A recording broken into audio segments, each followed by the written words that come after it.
6:02. I'm going to call the meeting to order for the Ann Arbor Independent Community Police Oversight Commission, and I'm going to ask Ms.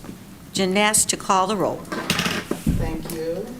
This meeting will be broadcast live on CTN Cable 16, ATT Channel 99, online at a2gov.org to watch CTN.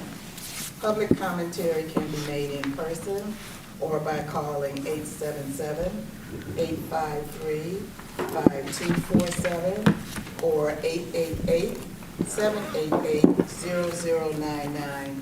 Enter ID code 935-1520-9819. Chair Carter. Here. Commissioner Shipp is absent. Commissioner Jackson. Present. Commissioner Pipkin. Here. Councilmember Song is absent. Councilmember Harrison is absent. Commissioner Offman. Present.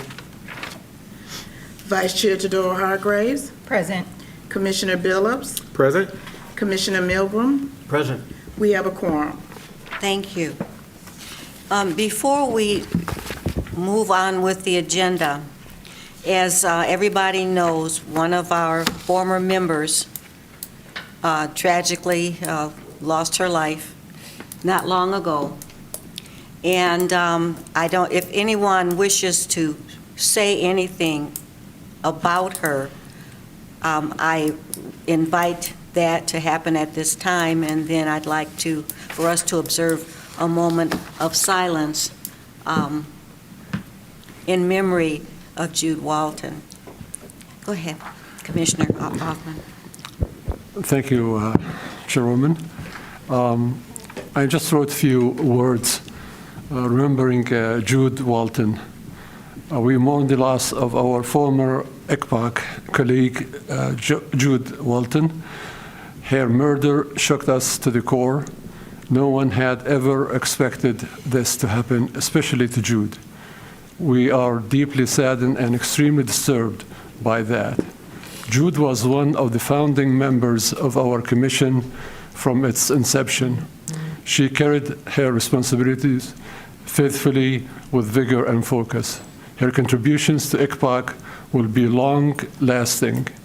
We were lucky and fortunate to have known her, worked with her. Her impact and contributions will guide us in our mission. We pay our sincere condolences to her family, friends, the community she served tirelessly over the years, and to ICPAC. Her loss will be felt for a long time by all who came to know her. Jude, we will miss you. May your soul rest in peace. Thank you. Thank you so much. Anyone else have any comments they'd like to make at this time? All right, I would ask that we just at this point take a moment of silence in Jude's honor.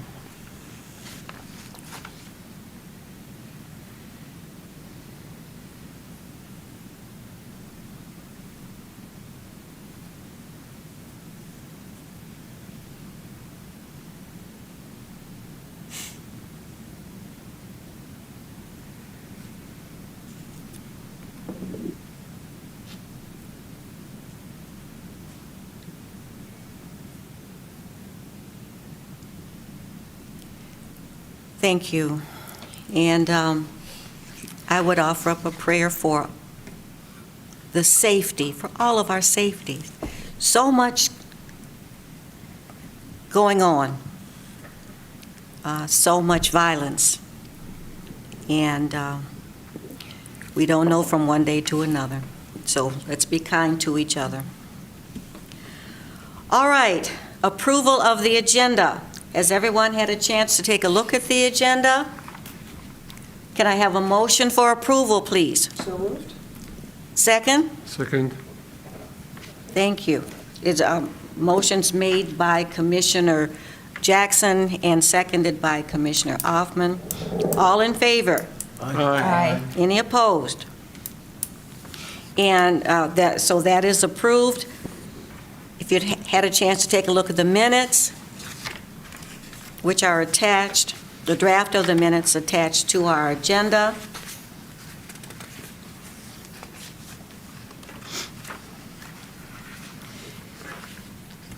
And is there anyone ready to make a motion to approve the minutes? Make a motion to approve minutes from our previous meeting. Thank you. Is there a second? Second.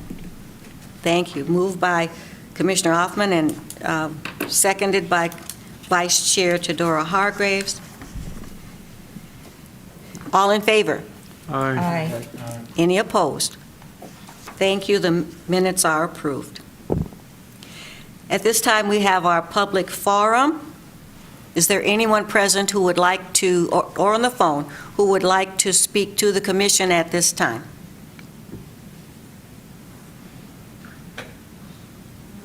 Thank you. Come right up, give us your name, and go right ahead.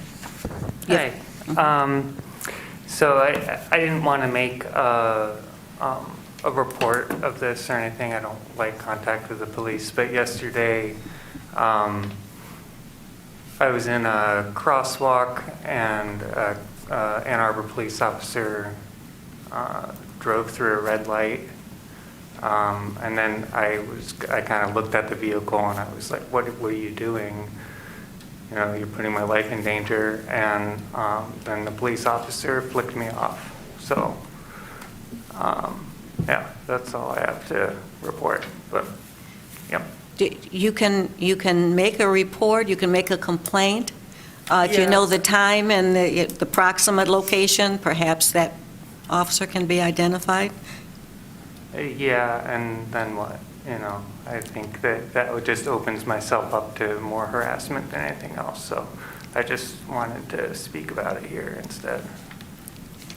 Well, thank you. You know, the officers are supposed to obey the traffic laws when they're in their police cars. And so, again, if you'd like to make a formal complaint, we will certainly take that and process it. Thank you.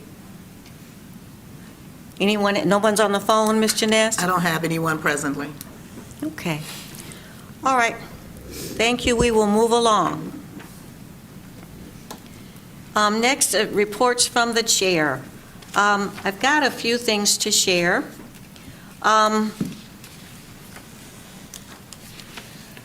We had, at the last meeting, I think it was, Ms. Janess had passed out a list of community organizations that we were putting together to send out a letter introducing ourselves to the community and in letting them know we're available to come out and speak to their organization and inviting them to come and share with us. I really believe, you know, we're the only commission that has community in its name.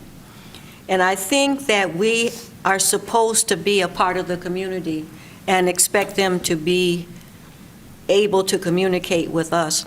So this is last call. I know Commissioner Billups had added some organizations. I have a couple more that I just have to figure out the address and the contact person. But in the next couple weeks, if you can think of anyone else, someone who's a leader of a community organization, please turn those in to Ms. Janess, and we're going to complete that and send out our first mailing. Okay? And in that vein, Vice Chair Tadora Hargraves and myself spoke at it's community, I want to say community university, but that's not what it is. It's community academy a couple of weeks ago.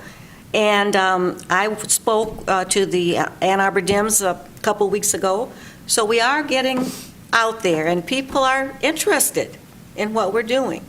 So, and I encourage the commissioners, if you just chat with somebody, you know, invite them to come, see if they want to serve on our commission. We are still looking for, we have a couple of vacancies still at this time. So, secondly, I'm going to propose, I want to pass this out, and I tried to get it to Ms. Janess, but you know how I am with electronics, and it didn't work. So basically, this is a copy of a back of a card that I got from somebody at NACO last year. And you know, the police carry a card with them, an identification card. I hope I have enough. And And I have, I got it. you too, have it so, too, yeah. So basically, this, when the police have an encounter with someone, the person can ask for their card. So I think that it will be good for us to try and get the next batch of cards that are printed up for the police, and maybe even to replace what they have. I don't know what they have. I haven't checked with that.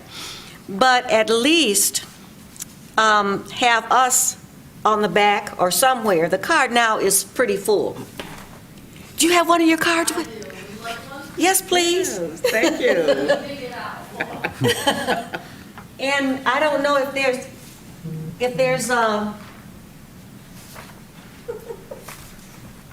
thank you so much. We're so glad you're here.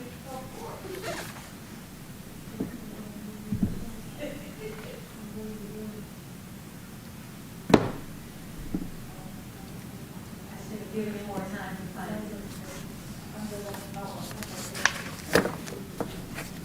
Do people generally ask you for them? Do they know you have them? Sometimes they do, and then sometimes if they're having issues, we just give them one, then we can follow up with us directly. Sorry. If you want, I can go and get one. Okay, all right, we're gonna get one in a minute. Cards in there. So, I don't know if you heard that conversation, but I asked, do people ask for your card? And I don't know if the citizens even know that officers have a card. So that might be part of what we we want to let folks know. And that somewhere on the back, now this one has it also in Spanish. I don't know if we have a large enough population, we can do that. Yes? Chinese, I was saying also. Oh, my, thank you so much, thank you. So, there's not, as I say, there's not room. So it might have to be a double fold. I don't know if there's anybody who is adept at laying things out, figuring things out. If so, I would ask somebody to volunteer to do a mock-up of what we can first agree on, and then maybe present it to the department. Excuse me, after you agree on the wording or verbiage you would like to add to the card, once we receive the card from the police department, then I can ask communications to do a mock-up. do it. And then they'll send it to me and I can send it out for print. Okay. So does anybody just want to work on how to make it sort of in a way that we can then get it printed up or get a mock-up? No. Okay. I can volunteer, but I have a question. So we're looking to see what they already have out there and then adding ICPOC's information to it somewhere? Yes. Oh, okay. Yes. And again, it might have to be a double fold. Now, much of the information on the other side has to do with victims' rights, Okay. which we want on there, but a lot of people that the police come in contact with are not victims. So, okay, thank you very much. Commissioner Pipkins has volunteered to do that and maybe get that back to us in the next, well, if you get it done, if you have time to get it done and get it to Ms. Janess, that would be whenever you, doesn't have to be the next meeting. Thank you so much for doing that. Next on my list of things to talk about is the policy committee. And when we had our retreat, we had a committee that was going to be made up of mainly Commissioner Milgram and myself. I'm going to kind of ask him to chair that subcommittee. Sure. And were you able to find this? That I was not. Okay. Would you pass that down, please? So when I looked at the policies, there's we talked about how many policies there are, and I don't know if there's any agreement even as to how many there are. There's a lot of them. But when I looked at it, these personnel regulations, which are in, I think this is the number, 012012, up in the corner, would that be the number? I think so. Yeah, okay. So this is personnel regulations. And I'm going to ask, does anybody want to work, by the way, with Commissioner Milgram on reviewing policies, police policies we're talking about now?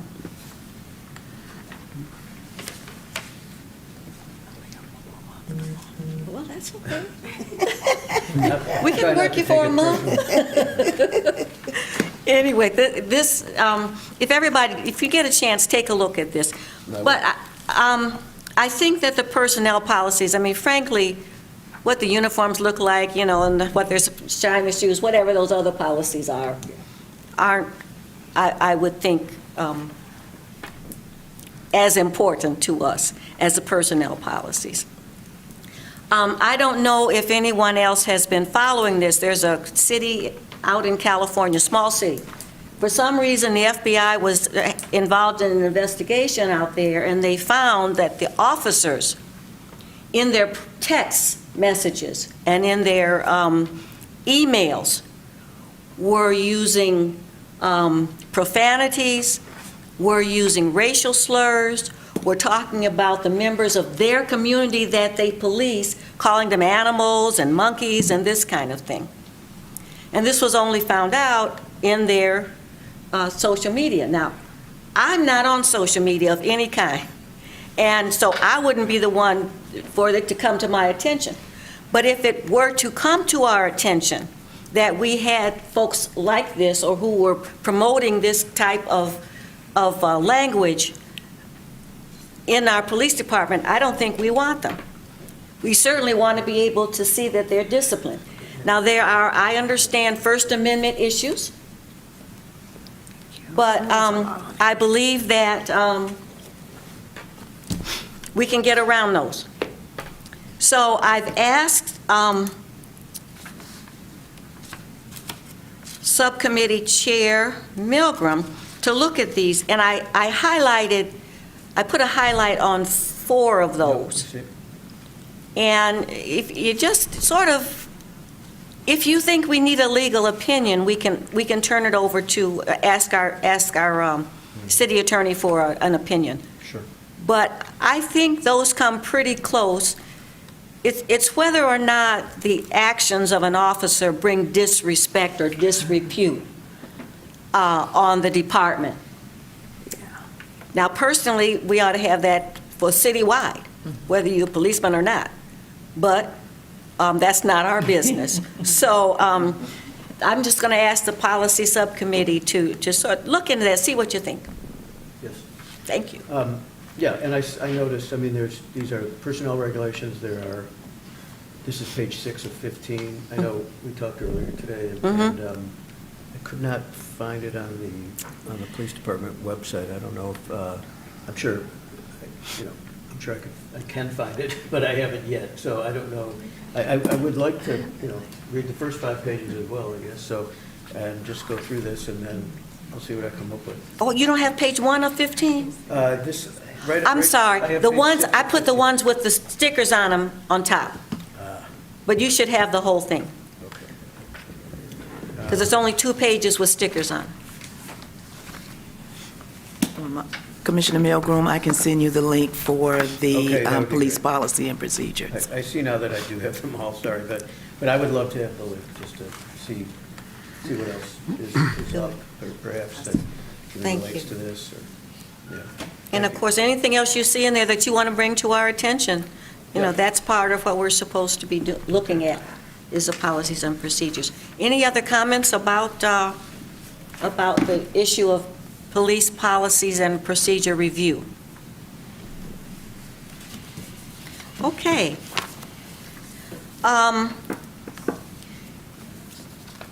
Vice Chair Tadora Hargraves is going to be handling our training. And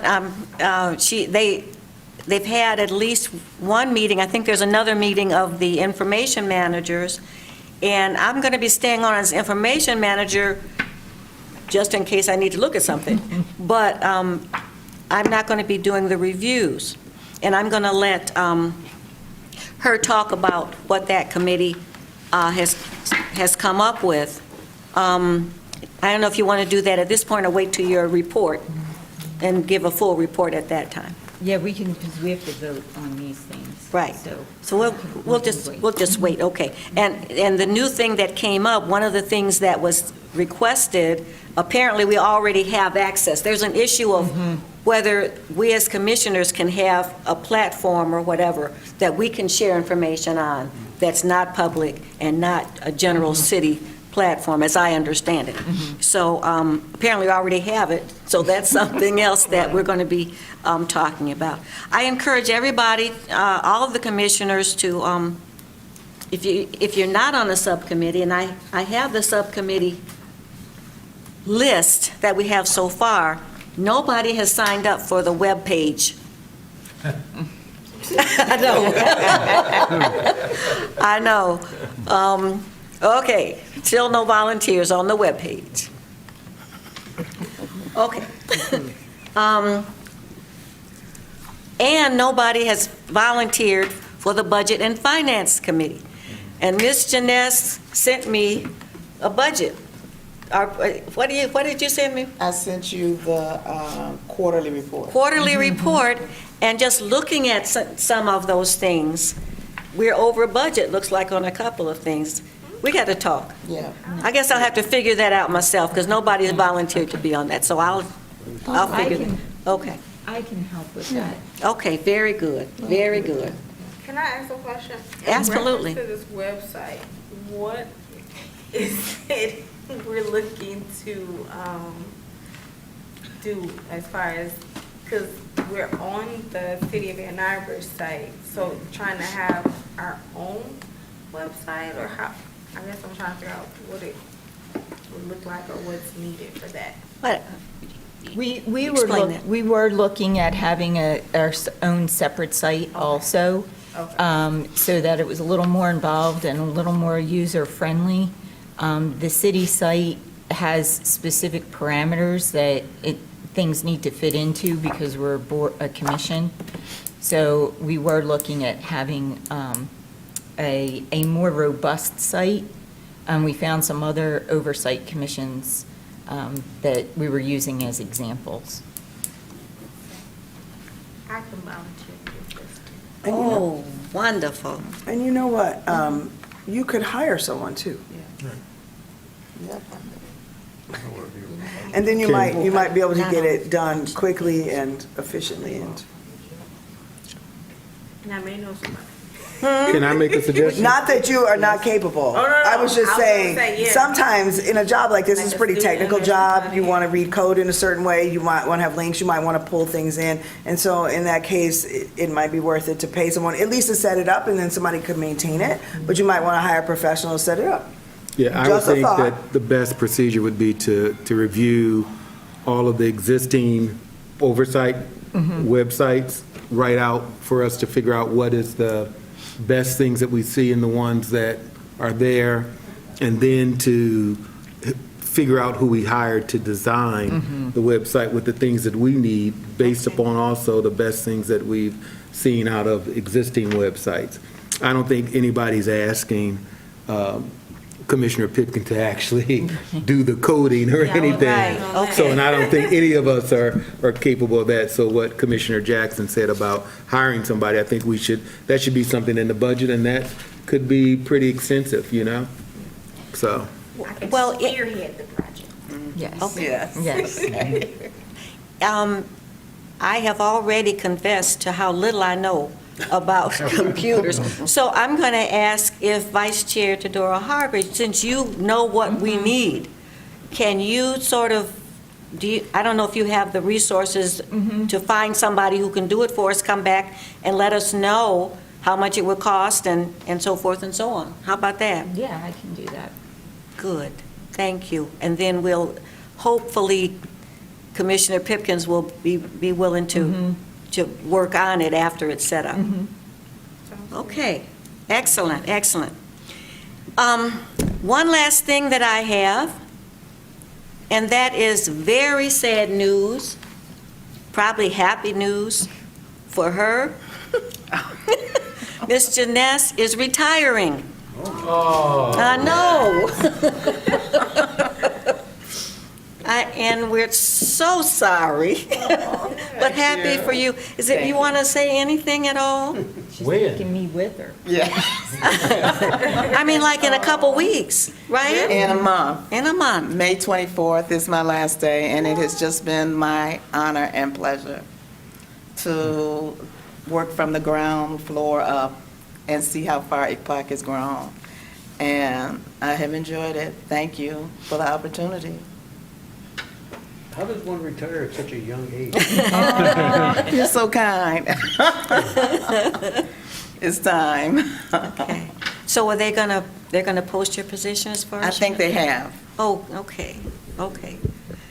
Because, you know, we're gonna need some help. You all know I'm gonna need some help. So if I call you Will we be up. part of that hiring process? That I don't know. I can check on that for you. That would be good. Thank you. Thank you. Okay, well, So thank you. is this not this is not your final meeting, correct? You'll be at the meeting in May? May's meeting. Okay. I'll attend May's meeting as So well. I'll hold my remarks until then. Okay, okay, thank you. So that is the end of the chair's report. Yeah, are there any comments, questions, anything, any additions, anything anyone wants to add or talk about? Okay. If not, next on the agenda is the reports from the vice chair. Thank you. And as Chair Carter mentioned, I have been working on our commission policies and procedures and also training. So I'm going to start with the first of the policies and procedures that we looked at, which was for the information managers and how they go about reviewing the complaints. First, I do want to say that Commissioner Othman is going to be chairing that group, so he will be overseeing the information managers as we move forward. And we have come up with these two documents that should be in your packet. They're marked draft. One of them is the review process, which explains what happens as the complaint comes in, goes through PD, then once it's done and the appeal time has passed, we receive all of the files with regard to that complaint investigation, and the information managers can begin their process.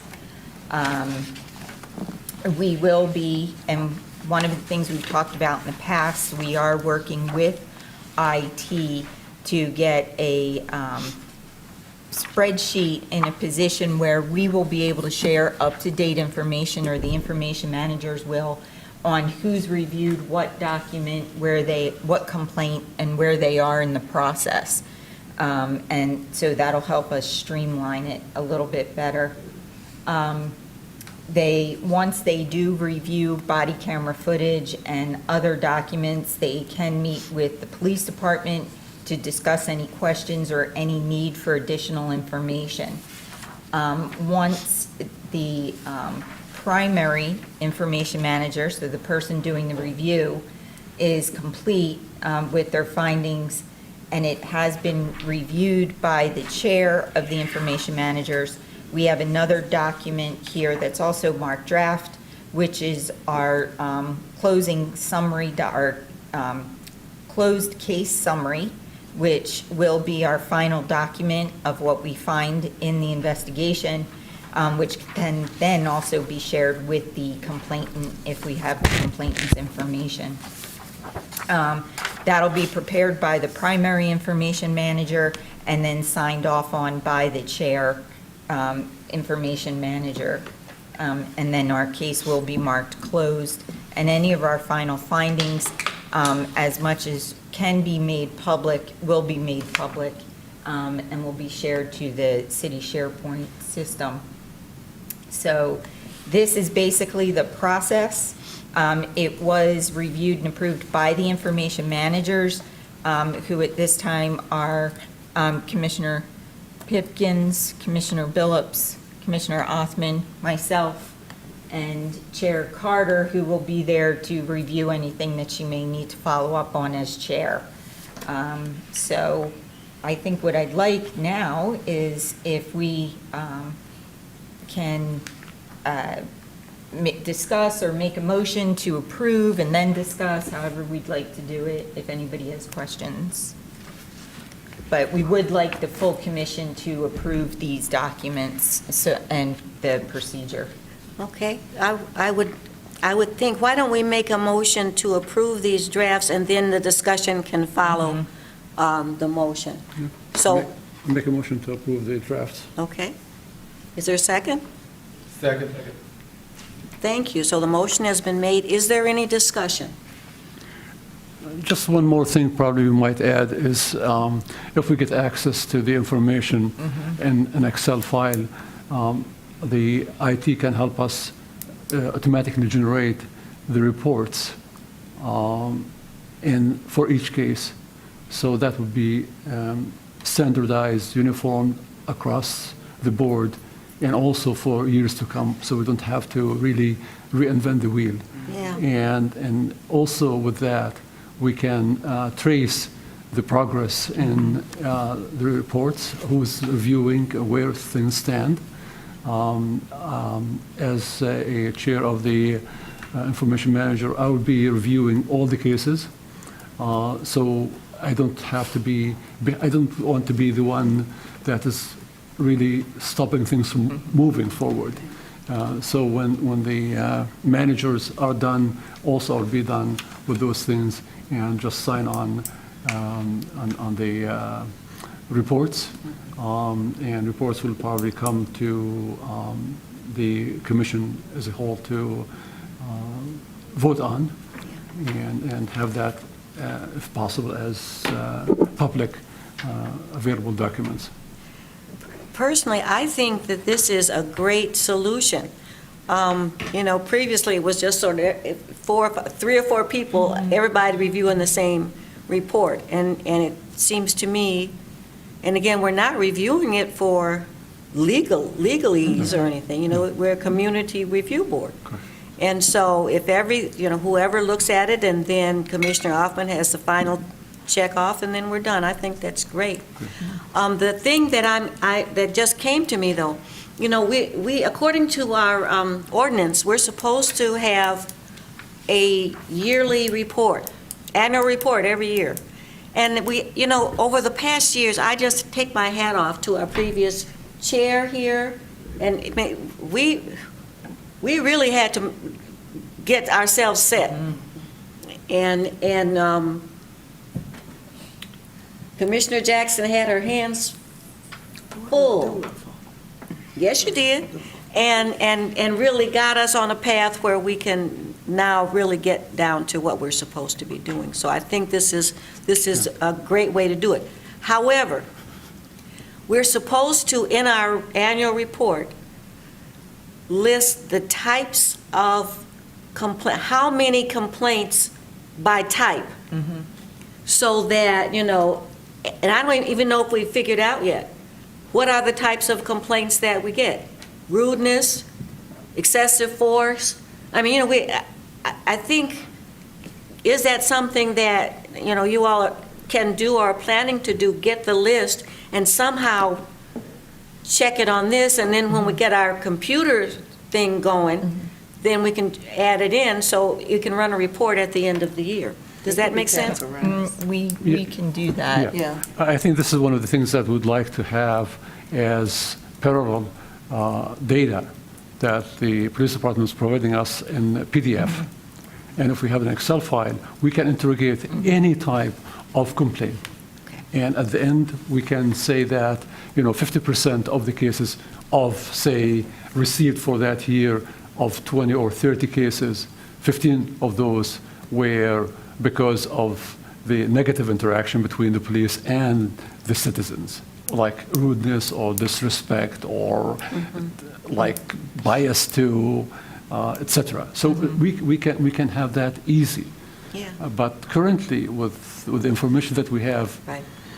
You got to go as, Right. we got to go the old-fashioned way Right, and write it down things. And I think at this age, probably even we are a little bit old, we have to have some kind of Right. accessory things to help us move forward. So do you think you can, based on the reviews you've done so far, at least start with categories? So there's a list of most complained of interactions? That's correct. What we have is the police provides us with the complaints and the allegations.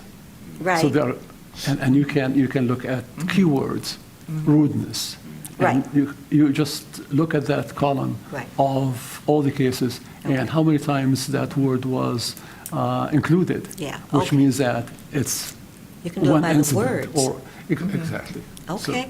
So I think when we have the Excel file with IT's help, all those questions can be easy, and we can generate like quarterly or half a year or at the end of the year, a report Okay. of how many cases and also place them in different categories. Yes. Good, thank you. Any other comments about there's a motion on the floor to approve the drafts of the information manager review process? I would just add that even though we get like keywords in the description of the case, it might be good just to make sure those sort of agree with everybody's assessments of it for two reasons. One, in case there's an additional category that might come up that wasn't noted, or if there's a differing category that might come up other than what was noted. So for example, if it seems to be primarily rudeness, but it also might be another thing, just making sure that everybody uses their own judgment in that as well. Yeah. And the other thing we can do is also that would help the police department is who of the officers is being involved in this kind of interaction. So they can use the data also Yeah. to improve or train or do whatever they want to do with the data that we have, Absolutely. So you'll be able to identify, probably just by number? by number. So By if one number continually comes up as being rude to people, Correct. we'll be able to Correct. point that out. And sometimes one would be also careful about situations. You know, sometimes if you have really loud crowd or in situations where you have to voice, you have to be loud.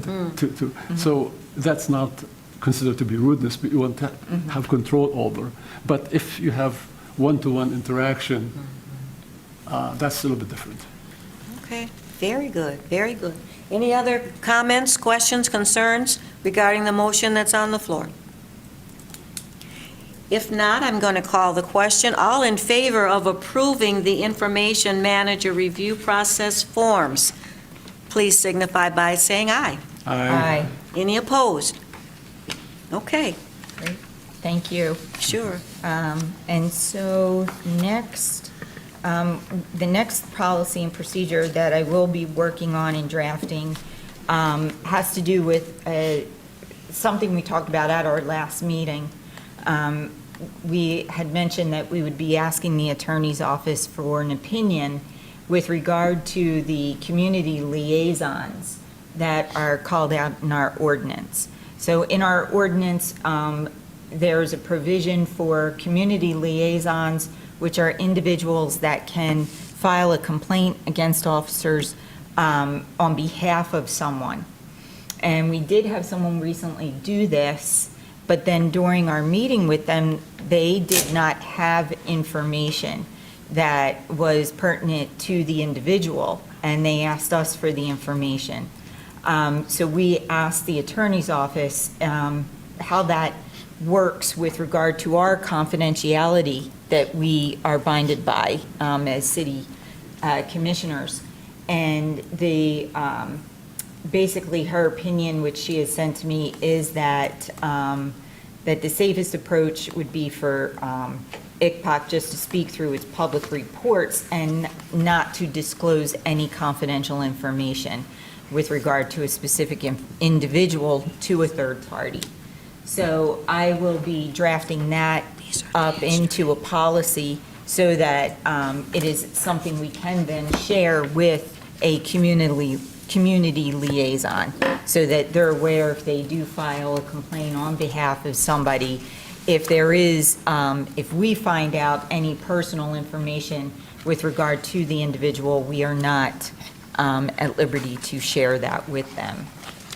So that'll be one of the next ones that I work on.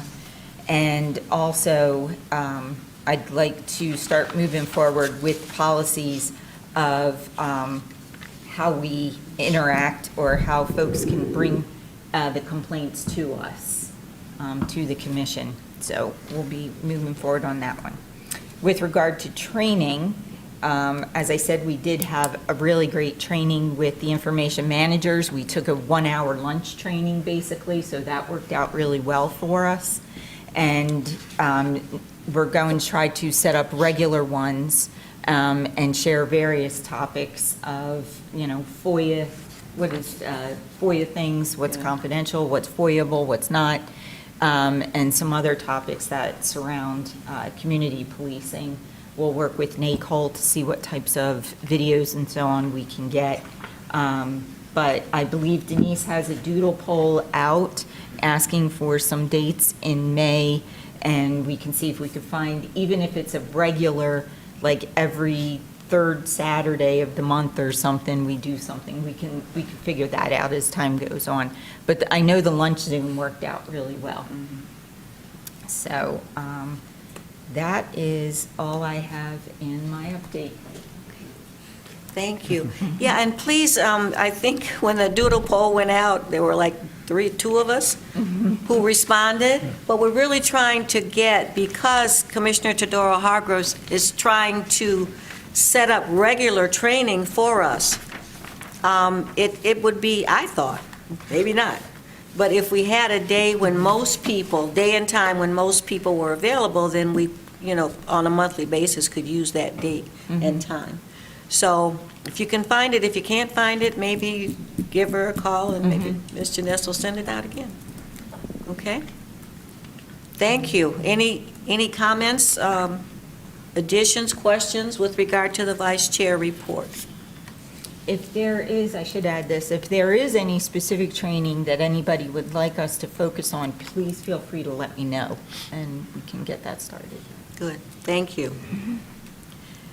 All right, at this time, we have a special presentation, and Dr. Karpiak is here, and we also have Jessica Drake on Zoom. I don't know if you all who wants to go first, or maybe Ms. Drake about the program itself might want to go first, and then we'll hear from the specifics from Dr. Karpiak. What do you think?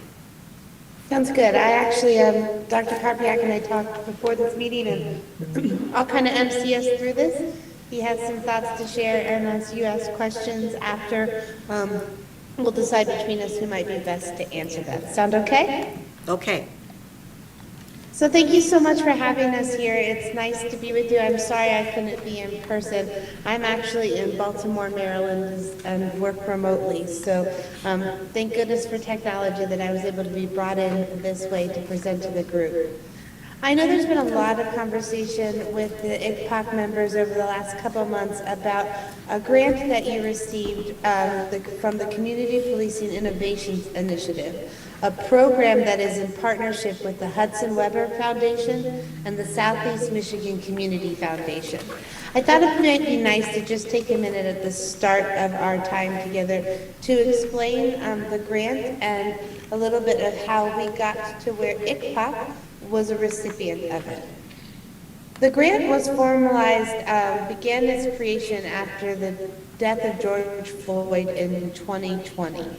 The two foundations that fund this grant came together and had really wanted to make an impact on police and community relations, hoping to invest intentionally in that space to lift up successful programs or to build out programs where there were none, to really broaden and deepen the relationship between the communities who were doing great grassroots things together to address crime and violence and public safety, and the law enforcement that were hired to protect them. At that time, they hired my organization, which is 21CP Solutions, to help them craft the grant, as this was a new space for them. 21CP is made up of preeminent law enforcement leaders, many of which were major city chiefs, several civil rights attorneys, also those who worked in high-level operations duties in law enforcement, and a number of others who have expertise in law enforcement, like myself, around spaces like community policing, community engagement, and relationships with and partnerships within community and law enforcement broadly.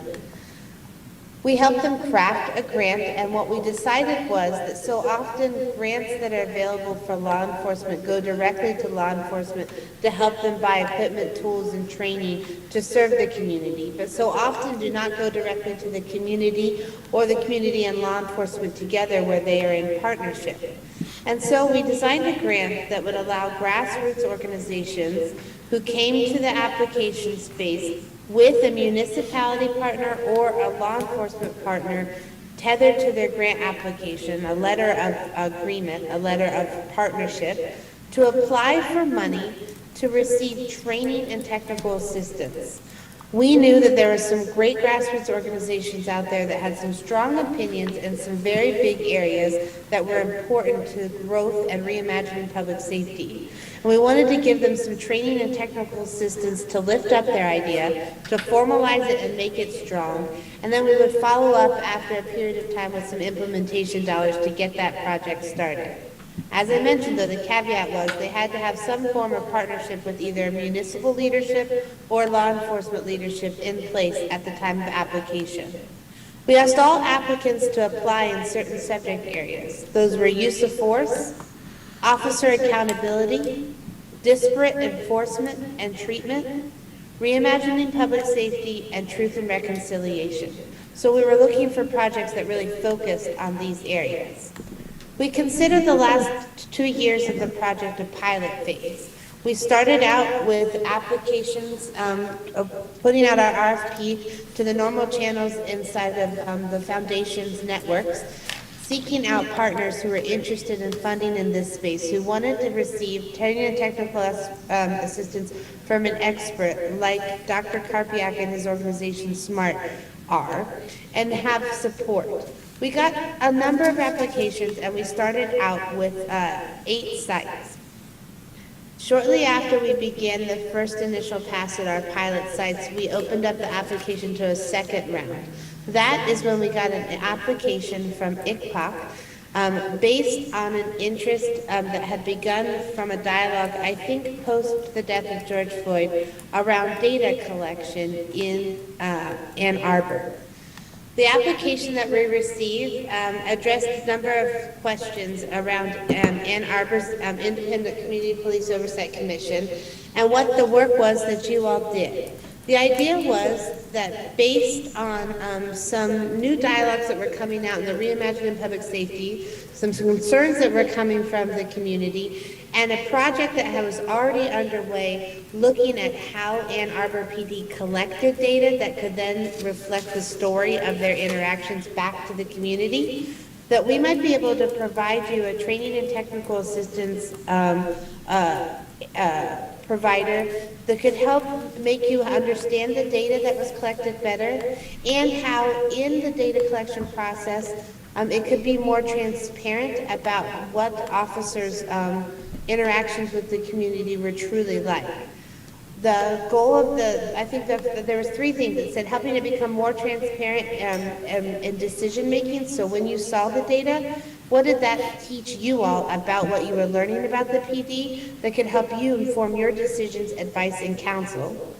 Was also the goal of the grant was to help have you have a technical assistance provider that could provide mechanisms where you could be responsive to the community's priorities and feedback when the community got to see this data. So how was a public-facing dashboard, how could that best be designed, and what data could a PD put up there that would really help the community understand more about these interactions? These discussions were based on lots of evidence that was going around at the time about the importance of data sharing between police and community, and we thought the application was ripe for a good opportunity for us to invest.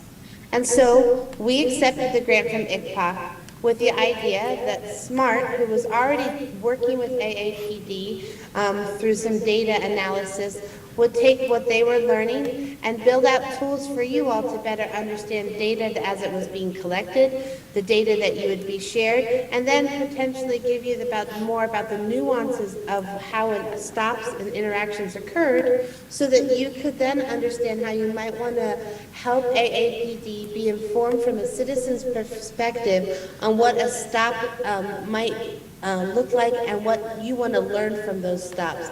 And where there might be concerns, perhaps there was maybe bias in stops, maybe one minority group over another was being stopped more frequently.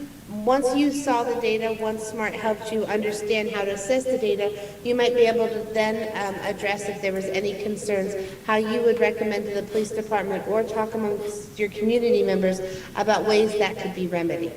And so that began the grant process over a year ago. As anything is in a pilot, best laid plans are sometimes not always how things flow. There were definitely stops and starts in this project. At the time, SMART was working directly with your current chair, which I believe was Ms. Jackson, and we had a number of meetings between SMART and Ms. Jackson and AAPD to talk about the data collection that was already happening, to discuss the challenges that they were having. About a quarter of the way into this project, I believe the person in charge of technology systems in their department left their job, leaving a big gap in an important role in the police department. But SMART forged a way ahead and found some opportunities to deliver a number of different information sessions to ICPOC members and other community members who would be interested in learning more about data collection, about oversight, and about police policy. It's our understanding over the last year there's been a few deliverables that have happened. The first was the big work plan that I myself was witness to between SMART, AAPD, and ICPOC to talk about how the data would be analyzed, what would be the end goal of the data analysis, like I mentioned, the dashboard, and what the timeline for creating all of this would be, which would end with some type of report from SMART around this time in the project timeline. Secondly, SMART would offer some trainings. What they did is they designed a semester-long bi-weekly seminar in the fall of 2021 and the winter of 2022, which included an invitation to all of the members of ICPOC, as well as the Human Rights Commission, city council members, and a number of other oversight entities in the region, including some faculty and staff from EMU. As part of all of this work, and as there was kind of two lines happening, SMART agreed to produce an analytic report of the AAPD's traffic stop data once they got it all and it was all collected and everything about it was understood. The goal of it would be to provide an accurate and detailed assessment of the potential evidence, if there was any, of racial disparities in these stops, but also to be a resource guide for how civilian-led entities like yourselves can make sense and communicate to the community about what this data means and how further efforts for change can be informed based on the findings of this report. All of this then led to the opportunity for some implementation dollars, which is really where I want to focus today. Most of these tasks have been done. Kevin will tell you a little bit about his report in a few minutes, that it's almost done as well. It was never really a critical deliverable for us because it was already in play at the time of the application.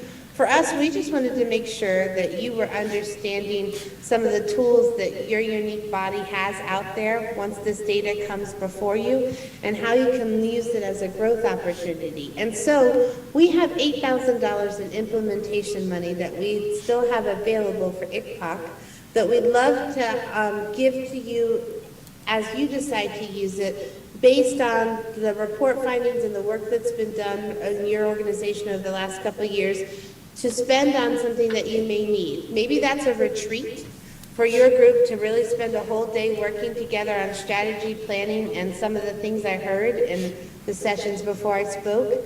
Maybe that's a retreat where you invite the police department in and you go through the data collection process together, really learning from the report that SMART has crafted and considering what is next for AAPD and data collection going forward. Maybe you're using this for an engagement with community members where you're doing robust listen and learns on critical topics that you're facing in the coming months.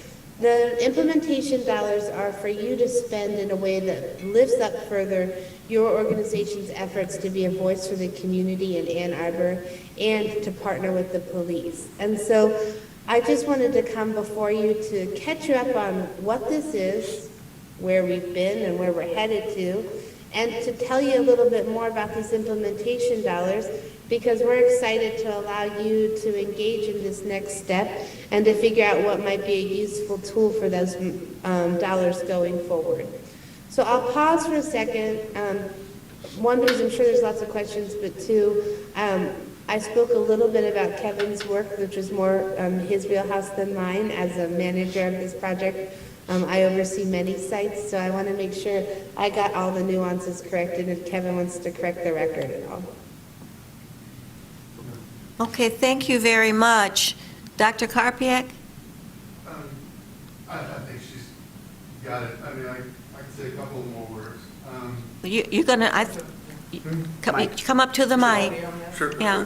Come to the mic so I can hear you, Kevin. Sure. I was just saying, for the most part, you absolutely nailed it. Thank you for all that. Yeah. In terms of the report itself? So the report itself, I appreciate your patience. These things take time. We are working as hard as we can. We're still mostly on time, the timeline we had talked about. I do want the commission to know that the report that we are preparing to give you it will be the most comprehensive, thorough, robust analysis of traffic stop data in the history of the city of Ann Arbor. At basically what usually costs well over six figures, and that we're hoping to make it both an educational resource and a resource for future policy discussions and considerations to address racial disparities in public safety in the city. Do you have are you still collecting data? We're not still collecting data. The majority of our effort right now is making sure that the explanation of the data is as clear as can be to a general audience. The most recent work that we've been doing, the Ann Arbor PD requested a meeting with me a couple of weeks ago to have a very similar kind of meeting, just about touch base on the nature of it. And in the course of those discussions, I realized that basically some of our data, especially around the outcomes of stops, was more or less unusable, unfortunately. So that required a couple of weeks of work to redo the analysis and report, including the narrative and the links and the references and that, to basically take that out, because we cannot be comfortable in the assertions around that analysis. We've been doing a lot of that. The remaining work really has to do with, I believe all the calculations and numbers and charts and graphs are there. It's really about making sure that we have, in the most precise but also generally comprehensible way, that we frame what those numbers mean and place them in both a historical and regional context. Okay. Are there any questions from the commissioners for either Ms. Drake or Dr. Karpiak? The question I have is, what are the types of information that the police department had provided you with, especially when it comes to race? Sure. Or minority, or... So there's, I I believe I can remember most of the information they gave us, but they gave us information on, the information we initially received had information on the time of the stop, the end of the stop, therefore the duration of the stop. There was a unique officer hashtag, anonymized hashtag, so we knew even kind of which officers in theory made the stop. We knew the age and gender of the person stopped, the reason for the stop, whether there was a search for the stop, what type of search was done, if there was a search done, what was the outcome of the stop, although that's what became complicated, as well as the geographic coordinates of the stop. Now, I think what you're referring to is, or what you want to know a little bit more about is the race, which we also had, we have, although all of this information, it must be noted, is as reported by AAPD officers themselves. So it's always Ann Arbor police officers themselves entering and reporting this information. But especially for race, it's important to know and understand that the Michigan driver's license doesn't have race on it. And so when police officers make a stop, it's not currently Ann Arbor PD policy to ask the race of the person stopped when they stop. And so when race is recorded on these stops, it is always the attribution of the officer, who they think that person is. And there's several categories which are a little bit weird. The racial categories are African American, Asian, which is distinct in their system from Pacific Islander. Those are two distinct ones. There's a category Middle Eastern, Hispanic, which is treated as a race, not an ethnicity. And there's a category called multiracial. There's a category called Native American, and there's a category called white. So for all of those, the officer ascribes one of those categories to the person that they stop. So it's basically left to the discretion of the police officer Absolutely. to fill in whether the race or whatever, the color or whomever they think that might be more applicable to. The racial statistics of this report and of Ann Arbor PD data in total, one should be clear, are not the person's own self-identity.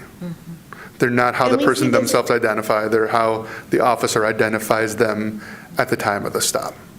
And there can be differences. Just to give nuance to the national space, this is not uncommon nationally. The discretion and identifier is left to the police department or police officer, especially when it's not on the ID. But it does create challenges in data tracking, which Kevin's report will go into more detail at the time of its completion. Yeah. And again, it's the same thing as with the Michigan police, state police, that it's being left to the discretion of the officer, because you cannot go and ask the person what ethnicity or race or so that this person probably belonged to. Now, one difference between the Michigan State Police and the Ann Arbor Police is that the Ann Arbor Police have been tracking this data for 23 years. Through an ordinance in February 2000 of City Council directed Ann Arbor PD to start collecting that data, where I believe it's only been collected within about the last 5 years by the Michigan State Police. So I just had hopefully, if I can get a real quick answer. The study that had been done previously. Yes. Was that the Dolan study? There's two. There's two that have been done in the last 25 years or so in Ann Arbor. The most recent one? Yes. I'm just wondering, because out of curiosity. Sure. Apparently there was, the methodology was in question. I mean, why was that report not accurate? We're giving a Chair lot Carter, of. if I could interrupt Kevin for a second. Sure. He's going to give you pages and pages of explanation about methodology. I'm sorry, I can't But hear. before She said she's. He's going to give you pages and pages of understanding Okay. about methodology in the report. Okay. And when he comes back to you at your next time to present the full report, Okay.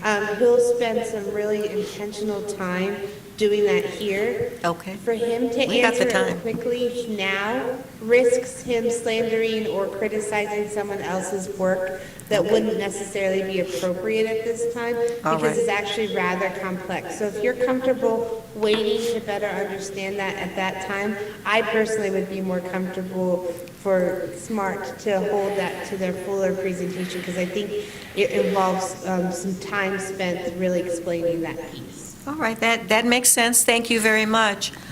So as I understand where we are now,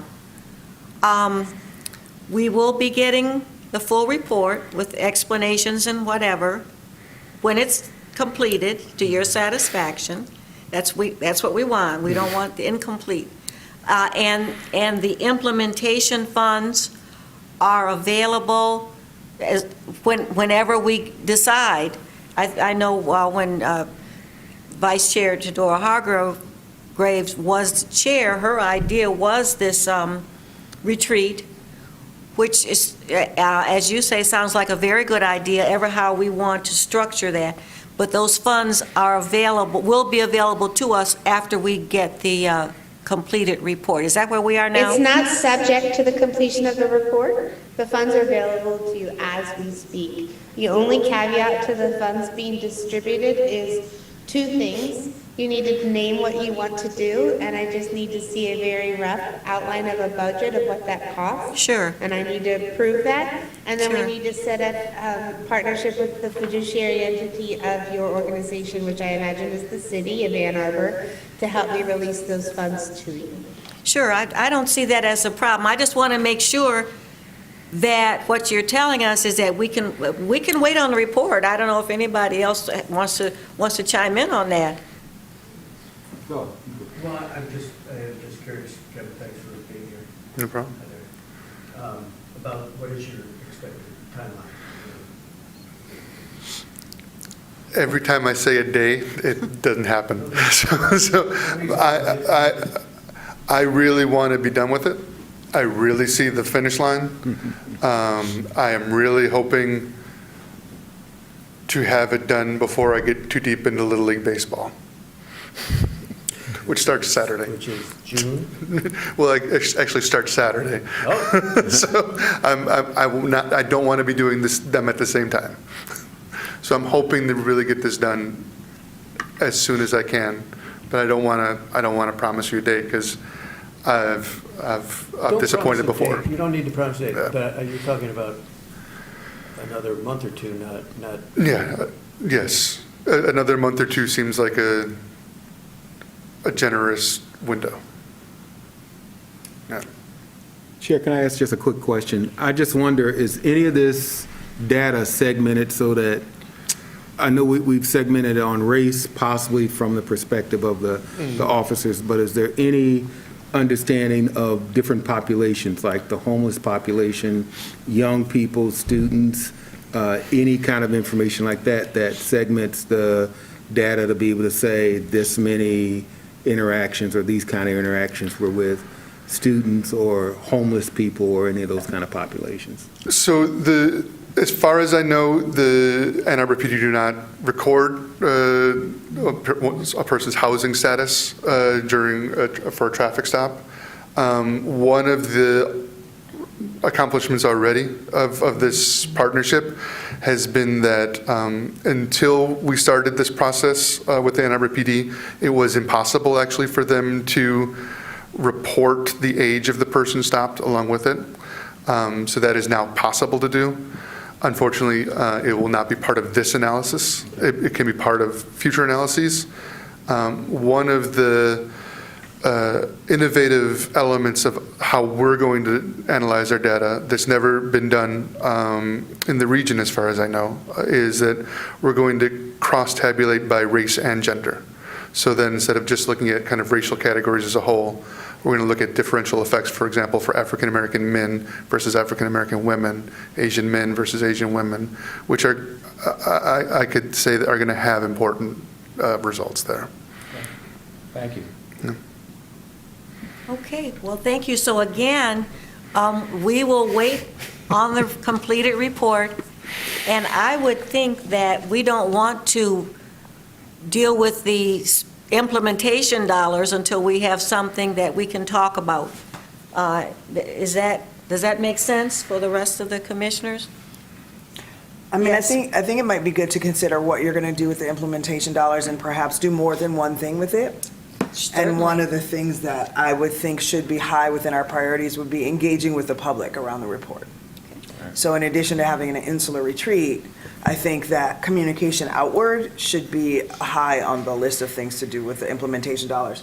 As we talked about this long ago, it wasn't clear how much there was or that there was money left over for that for us. And now that there seems like there is a bit, it would seem that since we are sort of the bridge between that police data and the community, that should certainly be high on the list of the ways that that money gets spent.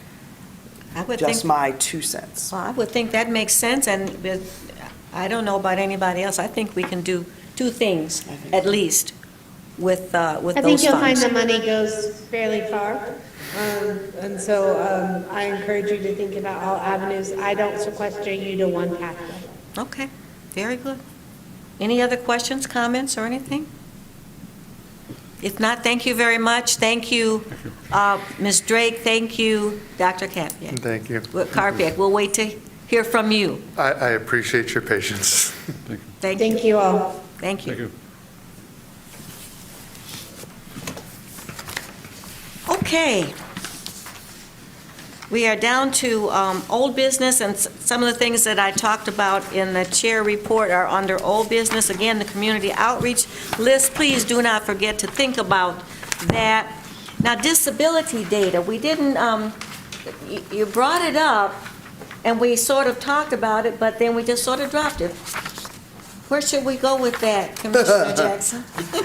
I think it's up to you guys. I think it might be interesting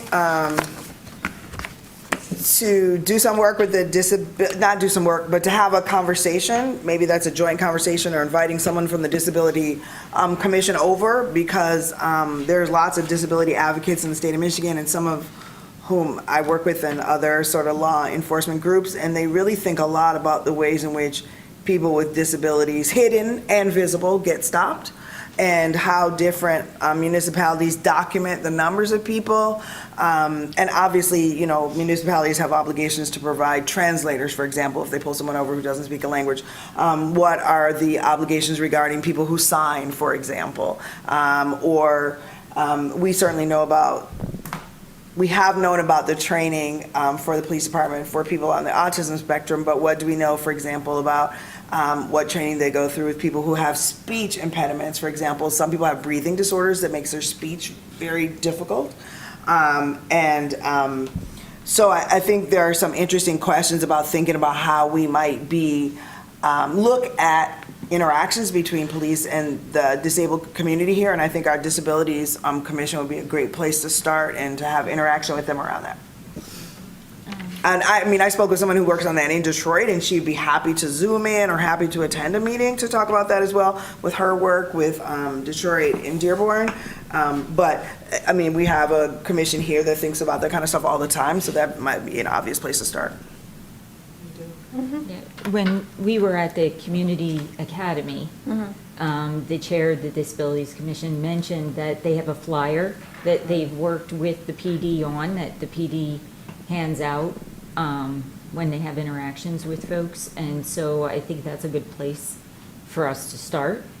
And it seems like they've been working with PD jointly for quite some time, because this is the second or third print of this document that they've handed out. So I think that would be great to have a joint meeting, or have their chair come speak with us. And I think one of the other things is thinking about, where's that data? With how many people do they come in contact? How many flyers have they handed out? Do they count that? Why don't they? Or do they? Or what those numbers look like? And so, you know, it'd just be really interesting to sort of start to ask those kinds of questions and just, you know, have a little bit more transparency around that. Okay. Yeah. And we have those experts right here, so. So are we, is the issue more than disparities?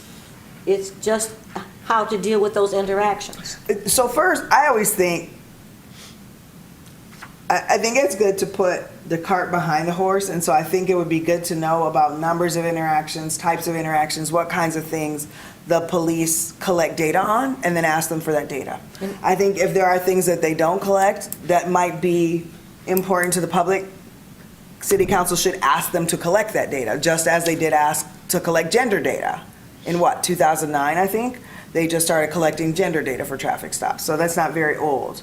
And so maybe there are other, or maybe they should document other kinds of interactions they have vis-à-vis their flyers or other kinds of ways in which they interact with communities, and just are there numbers out there? And then it might be interesting to look at if there are disparities. There may not be disparities, but I think, it's important to have data first to figure out what's going on, and to and that's something that, to my knowledge, we don't have right now, unless I am mistaken. Yeah. Okay. Done. So to your knowledge, we don't know at this point whether the Ann Arbor PD collects any We don't type know of whether data. or what. Whether or what. Do you want to pursue that and find out? If you would like me to ask, but, I would. okay, Okay. I'll put that down. Yes, ma'am. Thank you, I appreciate that. Commissioner Jackson. Okay. Discussion on pretextual, any other comments on the disability data issue? Okay, so moving on to discussion on pretextual stops. I think we can postpone this. I know that Councilmember Harrison is still working on the ordinance, Right. so. Okay, that's right. Thank you. And we already talked about the subcommittee on policies that Commissioner Milgram is going to head up. And again, anybody else wants to work on that, we appreciate it. Under new business, I have someone in mind that I'm going to suggest, but I asked Ms. Janess, what is our residency requirement? This person has an established business in the city and lives in the township. Yeah, Okay, they just require a different number of votes to be confirmed by City Council. Just 8 votes instead of 6. instead of 6. Okay, thank you. And for anybody who's watching, again, we are looking, we have a couple of vacancies and we'd like to fill them. Could you say the residency requirement again? I didn't catch that right. You just need, the application process is the same. Right. But then after you're nominated for council, you just need 8 council member votes As opposed to 6. as opposed to 6. If you're not within the city limits. If you're not a Correct. resident of Ann Arbor. Right. But you still have to be within Washington County, correct?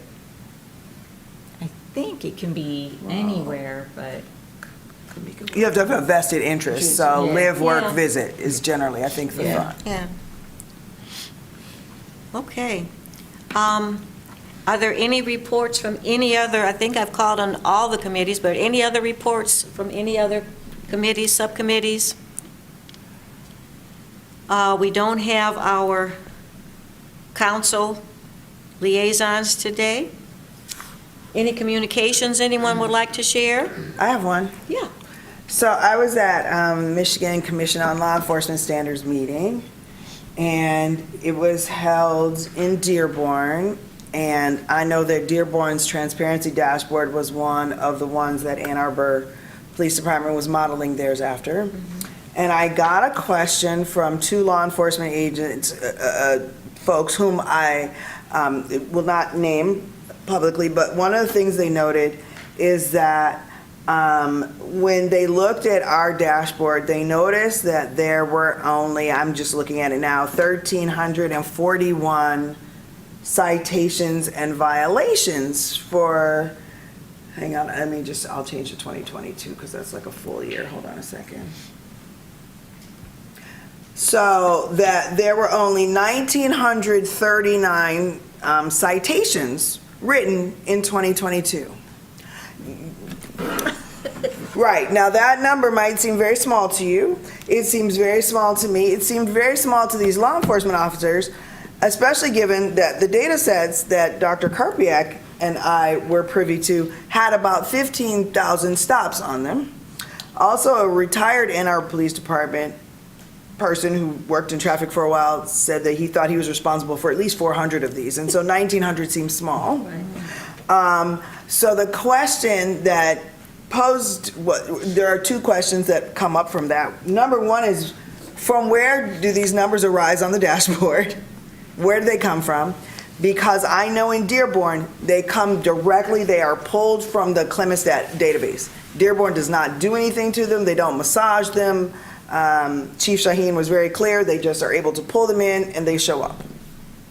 So they just are what they are. And so a question would be, from where do these data come, and do they use that process? Because 1939 seems really small. And if it is really small, that raises a different question about why there might be, on average, 15,000 traffic stops, but only 1939 citations, which is a completely different kind of question.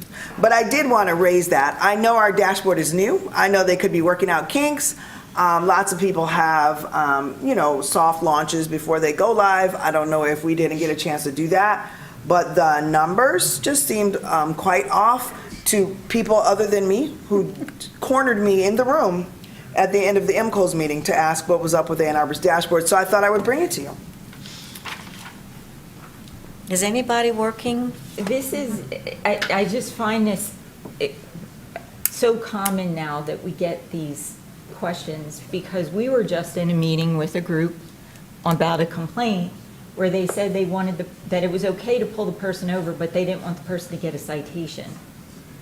So again, so we get these questions of, okay, it's okay to pull people over, but you don't necessarily have to give them a ticket. But then the question comes up, well, then why are we pulling so many people over if we're not giving out tickets?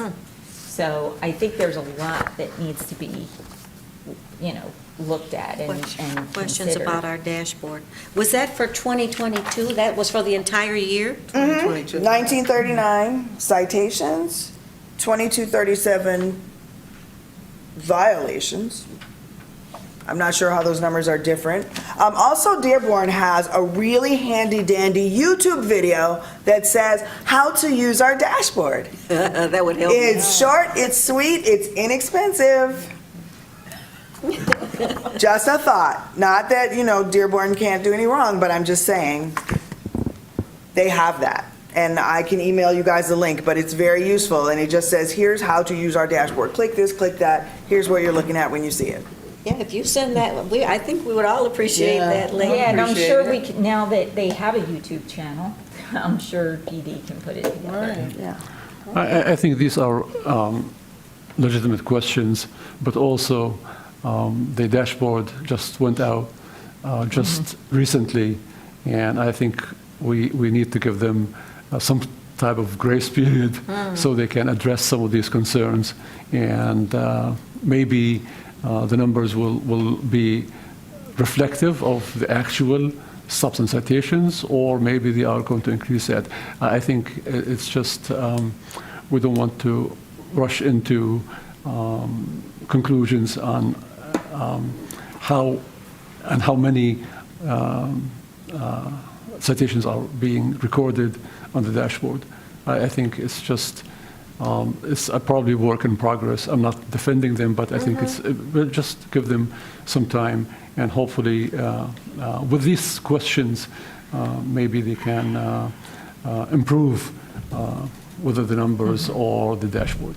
So you think we should wait to even inquire about? I think No, you need to inquire, because you should not have put any kind of inaccurate data up. It needs to be correct before you put it up. You can do a closed loop system where you practice and make sure the data are accurate before you release it. And if they've chosen to make it live, then we need to ask about it. I think next time when we have communication with the interim chief or so, some of these questions can be raised, and also maybe we can get more answers or direct answers. Does you, I'm sorry, go ahead, Commissioner Milgram. No, I just wanted to note, I mean, I'm looking at it now too, and it's interesting, there's for 2022, it shows 1,400 arrests, so, and there was 1,900 citations. Mhm. And so, yeah, that really, to me, makes it seem like the citation number is off or whatever. Seems like it's I mean, missing the a arrest digit. numbers too, but I mean, for there to be that many arrests, I would think there'd be quite a few more citations than actual arrests. Hmm. But, anyway. So- But I also, of course, agree that we should just ask. Yeah, I mean, it'll take some time to get an answer, but, so by the time you ask, it might be resolved. Well, let me, does the IM committee have any planned meetings with the acting chief coming up? Mhm. Can Yeah. you put that on your agenda of things to just mention, ask about, I think we should. rather than some kind of formal Yeah, request? yeah, we can do that. Okay, good, good. Okay.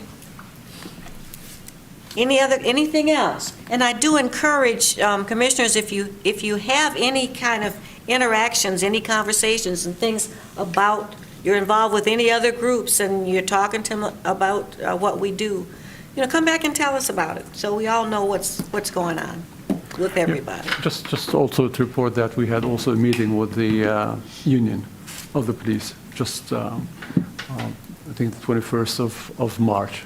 And this is ongoing kind of open dialogue with them. Right. And that is a good meeting, and hopefully, we had just sort of batted around with them, activities between the union officers or the police department and ICPOC, so that we can foster those good, better community relations with our police department. One of the things that we talked about, people used to know the police officer who was in your area, in your neighborhood, but it's my understanding that there's really not enough officers to do that right now, to have any officers assigned to any particular area. I know it would be great, Commissioner Billets, if you knew the officer is always over there around Peace, but apparently we can't do that at this point. So, okay, anything else? If not, can we have a motion to adjourn, please? So moved. Second. Moved by Commissioner Jackson, seconded by Commissioner Hoffman. All in favor? Aye. Any opposed? The meeting is adjourned. Thank you. Thank you. Thank you. So we had a community member